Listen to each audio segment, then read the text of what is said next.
તો ગઢડા ગોપીનાથજી મંદિર ટ્રસ્ટના ચેરમેનનો વિવાદ કે જેમાં હજુ સુધી કોઈ પક્ષ તરફી નિર્ણય નથી આવ્યો, પરંતુ જે તે સમયે ચેરમેનનો દાવો કરનાર આચાર્ય પક્ષના રમેશ ભગત સહિતના લોકોને ચેરમેનની ચેમ્બરમાંથી બહાર કાઢવામાં આગવી ભૂમિકા ભજવનાર ડીવાયએસપી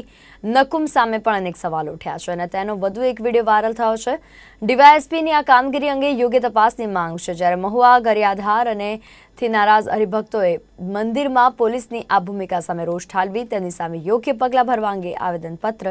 પાઠવ્યું હતું।